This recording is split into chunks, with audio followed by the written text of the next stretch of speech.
नमस्कार दोस्तों, simplicity of law channel में आपका स्वागत है।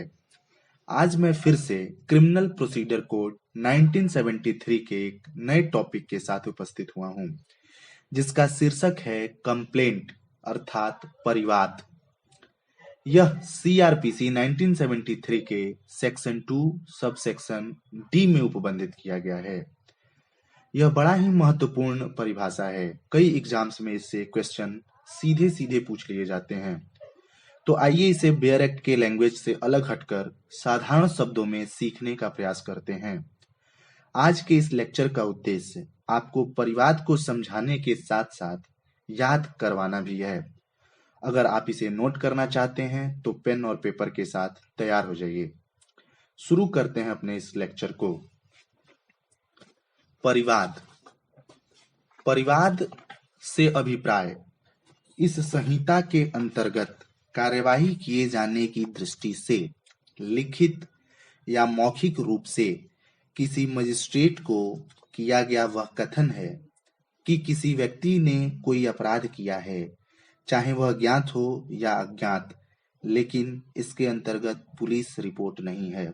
आइए इस परिभाषा को अपनी शब्दों में समझने का प्रयास करते हैं। ध्यान से इसे सुनिए। परिवाद का साधारण शब्दों में यह अर्थ है कि किसी भी अपराध के होने की सूचना लिखित या मौखिक रूप से मजिस्ट्रेट को की जाती है।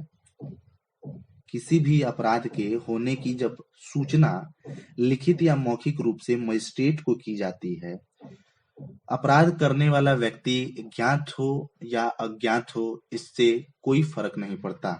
यह इमटेरियल है कि अपराध करने वाला अभियुक्त ज्ञात है या अज्ञात। दोनों ही परिस्थितियों में अपराध की लिखित या मौखिक सूचना जब मजिस्ट्रेट को की जाती है तो इसे परिवाद की संज्ञा दी जाती है। अर्थात किसी घटित अपराध के सूचना को लिखित या मौखिक रूप से मजिस्ट्रेट को प्रदत्त करना परिवाद कहलाता है। यहाँ पर इस सेक्शन में बड़ा ही स्पष्ट रूप से यह बात बताया गया है कि पुलिस रिपोर्ट को कंप्लेंट नहीं माना जाता है। बहुत लोग कंफ्यूजन में रहते हैं कि पुलिस को मैंने रिपोर्ट कर दिया, अब यह कंप्लेंट दर्ज हो गया। ऐसा कुछ नहीं है। कंप्लेंट हमेशा मजिस्ट्रेट के सामने दर्ज किया जाता है। पुलिस रिपोर्ट को कंप्लेंट नहीं माना जाता है। हालांकि इस डेफिनेशंस को आगे पढ़ने पे उसके एक्सप्लेनेशन में यह बात बताई गई है कि पुलिस रिपोर्ट भी परिवाद की श्रेणी में आता है, परंतु वह कौन सा कंडीशन है जिसमें पुलिस रिपोर्ट को परिवाद माना जाएगा, इसे समझने का प्रयास करते हैं।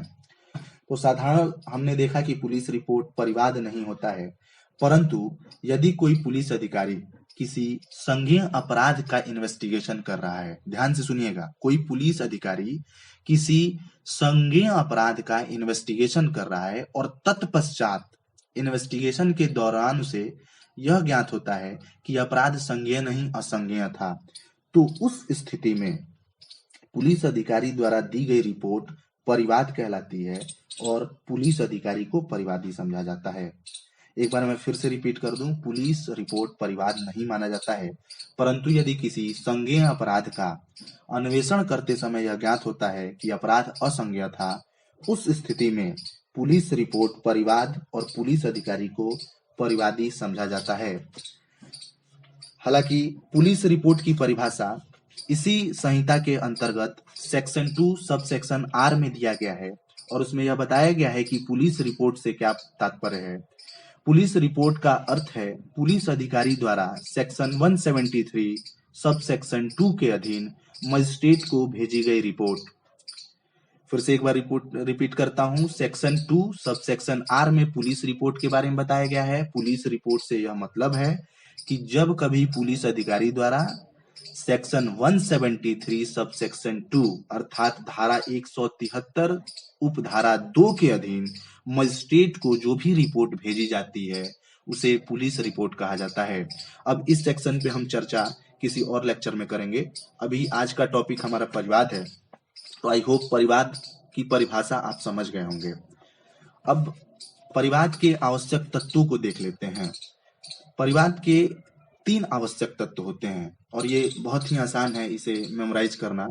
मेरे साथ आप ध्यानपूर्वक सुनेंगे तो मैं आपको याद कराने में सहायता करता हूं। परिवाद के 3 आवश्यक तत्व हैं। पहला आवश्यक तत्व है परिवाद मौखिक या लिखित रूप से मजिस्ट्रेट को किया जाता है। मैंने इसके पहले भी परिभाषा में बताया कि लिखित या मौखिक रूप से परिवाद मजिस्ट्रेट को ही किया जाता है, पुलिस रिपोर्ट परिवाद नहीं होता है। दूसरा आवश्यक तत्व है मजिस्ट्रेट से परिवाद कार्यवाही करने के प्रयोजन से किया जाता है, अर्थात सिर्फ मौखिक या लिखित रिपोर्ट कर देना परिवाद नहीं है, उस रिपोर्ट में मजिस्ट्रेट से कार्रवाई करने की प्रार्थना भी करनी चाहिए। यह परिवाद का दूसरा आवश्यक तत्व है। और तीसरा आवश्यक तत्व है किसी भी शिकायत को तब तक परिवाद नहीं माना जा सकता जब तक कि वह विधि द्वारा दंडनीय कोई अपराध घटित न करता हो। अर्थात इसे हम इस प्रकार समझ सकते हैं कि परिवाद अपराध के बारे में ही होगा, अन्य किसी मामले का परिवाद नहीं किया जाता है। तो परिवाद के आवश्यक तत्वों को एक बार फिर से रिकॉल करते हैं। पहला इसेंशियल एलिमेंट था कि परिवाद या तो लिखित होगा या मौखिक होगा और मजिस्ट्रेट के समक्ष किया जाएगा। दूसरा इसेंशियल एलिमेंट था कि उस परिवाद में जो या तो लिखित है या मौखिक, मजिस्ट्रेट से अपराधी के विरुद्ध उचित कार्रवाई करने की प्रार्थना की जाएगी। और तीसरा इसेंशियल एलिमेंट था परिवाद हमेशा अपराध के बारे में होगा। तो आई होप कि परिवाद की परिभाषा और परिवाद के इसेंशियल एलिमेंट को आप समझ गए होंगे। अब आगे बढ़ते हुए हम यह समझने का प्रयास करते हैं कि परिवाद कौन कर सकता है, कौन कॉम्पिटेंट है कंप्लेंट करने के लिए। तो कोई भी व्यक्ति परिवाद कर सकता है जिसे उस अपराध के बारे में ज्ञान हो, परंतु यह आवश्यक नहीं है कि उसे अपराध के बारे में ज्ञान व्यक्तिगत रूप से हुआ हो। उसे अन्य किसी व्यक्ति से भी यदि अपराध के बारे में ज्ञान हुआ है तो वह परिवाद कर सकता है। इसको उदाहरण द्वारा समझते हैं कि कहीं पर चोरी हुई है और यदि मिस्टर ए को यह बात खुद से पता चलती है, उसके आंखों के सामने हुई है या जैसे भी पर्सनल कैपेसिटी में उसे पता चलता है, तो भी वह कंप्लेंट दर्ज करा सकता है। और यदि उसे खुद से पता नहीं चलता है, किसी अन्य व्यक्ति के माध्यम से यह ज्ञात होता है कि फला जगह चोरी हुई है, मिस्टर ए को किसी और से यह बात पता चलता है, उस परिस्थिति में भी वह परिवाद दर्ज करा सकते हैं। तो हमने देखा कि परिवाद वह व्यक्ति दर्ज करा सकता है जिसे अपराध की जानकारी स्वयं से हुई हो या किसी अन्य व्यक्ति से हुई हो। एक कंसेप्ट है परिवाद के साथ संयुक्त परिवाद, ज्वाइंट कंप्लेंट किसे कहते हैं। ठीक है, तो इसके संबंध में यह अध्ययन करा जाता है कि यह वैलिड है या इनवैलिड है। तो इस प्रश्न पर अनेक हाई कोर्ट्स में डिफरेंट ओपिनियन है। कुछ केस लॉज के माध्यम से इसे समझने का प्रयास करते हैं। जैसे कलकत्ता हाई कोर्ट ने सर्वप्रथम शशधर आचार्य बनाम सर चार्ल्स टगाट, एक बार मैं फिर से केस रिपीट करता हूं, शशधर आचार्य बनाम सर चार्ल्स टगाट के बाद में इस पर संदेह व्यक्त किया था। इस केस में संयुक्त परिवाद वैध है अथवा नहीं, यह डाउटफुल क्वेश्चन के रूप में रह गया था। परंतु बाद में इसी न्यायालय ने, कलकत्ता हाई कोर्ट ने अजल खां बनाम पूरन सिंह के मामले में यह मत व्यक्त किया कि मजिस्ट्रेट प्रार्थना करने वाले व्यक्तियों में से किसी एक को परिवादी मानकर आगे कार्रवाई कर सकता है। अर्थात संयुक्त परिवाद है, 2 से अधिक लोग मिलकर परिवाद कर रहे हैं, तो मजिस्ट्रेट यदि चाहे तो किसी एक को परिवादी मानकर कार्रवाई आगे कर सकता है।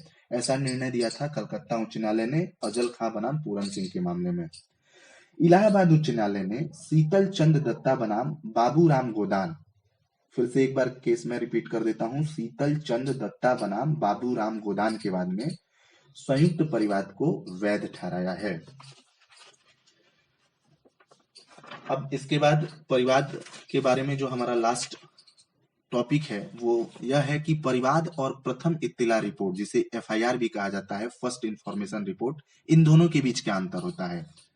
परिवाद और एफआईआर के बीच के डिफरेंस को देखते हैं। तो 3 डिफरेंस है साधारणतः। पहला डिफरेंस यह है कि परिवाद मजिस्ट्रेट को किया जाता है। परिवाद की परिभाषा में हमने यह समझ भी लिया है कि परिवाद हमेशा मजिस्ट्रेट को किया जाता है, परंतु एफआईआर सदैव पुलिस थाने के इंचार्ज ऑफिसर को किया जाता है। परिवाद मजिस्ट्रेट को किया जाता है, परंतु एफआईआर पुलिस थाने के ऑफिसर इंचार्ज को किया जाता है। परिवाद संज्ञेय या असंज्ञेय अपराध को किए जाने के समय किया जा सकता है, जबकि एफआईआर सिर्फ और सिर्फ संज्ञेय अपराध के दौरान ही किया जाता है। अर्थात यदि अपराध संज्ञेय या असंज्ञेय हो, दोनों ही स्थिति में आप मजिस्ट्रेट के समक्ष परिवाद दर्ज करा सकते हैं, परंतु एफआईआर सिर्फ और सिर्फ संज्ञेय मामलों में ही दर्ज किया जाएगा। तीसरा अंतर है एफआईआर और कंप्लेंट में कि परिवाद की दशा में इन्वेस्टिगेशन मजिस्ट्रेट की आज्ञा से की जाती है, परंतु एफआईआर में पुलिस अपने इन्वेस्टिगेशन का कार्य बिना मजिस्ट्रेट की अनुमति से ही कर सकती है। तो कंप्लेंट और एफआईआर में जो डिफरेंस है एक बार पुनः रिकॉल करते हैं। कंप्लेंट मजिस्ट्रेट को किया जा सकता है, परंतु एफआईआर पुलिस थाने के ऑफिस इंचार्ज को किया जाता है। कंप्लेंट कॉग्निजेबल और नॉन कॉग्निजेबल दोनों तरह के ऑफेंसेस में किया जा सकता है, परंतु एफआईआर सिर्फ और सिर्फ कॉग्निजेबल ऑफेंस में किया जा सकता है। कंप्लेंट की स्थिति में इन्वेस्टिगेशन बिना मजिस्ट्रेट की आज्ञा के नहीं किया जा सकता। ध्यान दीजिएगा, कंप्लेंट की स्थिति में इन्वेस्टिगेशन बिना मजिस्ट्रेट की आज्ञा से नहीं किया जा सकता, परंतु एफआईआर में पुलिस इन्वेस्टिगेशन बिना मजिस्ट्रेट की आज्ञा से कर सकती है। तो समराइज रूप में हम अपना कंक्लूजन देखते हैं कि सीआरपीसी के सेक्शन 2 सब सेक्शन डी में परिवाद की जो परिभाषा दी गई है उसको फिंगर टिप्स पे ऐसे याद करते हैं। परिवाद मौखिक या लिखित रूप में हो सकता है, परिवाद मजिस्ट्रेट के समक्ष किया जाएगा, परिवाद अपराध के बारे में होगा, अपराधी ज्ञात या अज्ञात दोनों हो सकता है, पुलिस रिपोर्ट परिवाद नहीं होगी, असंज्ञेय अपराध की प्रेषित पुलिस रिपोर्ट परिवाद समझी जाएगी। अर्थात असंज्ञेय अपराध में पुलिस रिपोर्ट को परिवाद समझा जाता है। एक बार फिर से रिकॉल कर लेते हैं। परिवाद मौखिक या लिखित रूप में हो सकता है, परिवाद मजिस्ट्रेट के समक्ष किया जाएगा, परिवाद अपराध के बारे में होगा, अपराधी ज्ञात या अज्ञात दोनों हो सकता है, पुलिस रिपोर्ट परिवाद नहीं होगी और असंज्ञेय अपराध की स्थिति में पुलिस रिपोर्ट ही परिवाद समझी जाएगी। तो आज के इस लेक्चर में बस इतना ही। आशा करता हूं कि यह लेक्चर आपको समझ में आया होगा और आपको यह याद भी हो गया होगा। कल मिलेंगे फिर एक नए टॉपिक के साथ। सिंप्लिसिटी ऑफ लॉ चैनल पर बने रहिए, इसे लाइक शेयर एंड सब्सक्राइब करिए और बेल आइकन दबाना न भूलें ताकि कोई भी लेक्चर मिस न होने पाए। Thank you, have a nice time.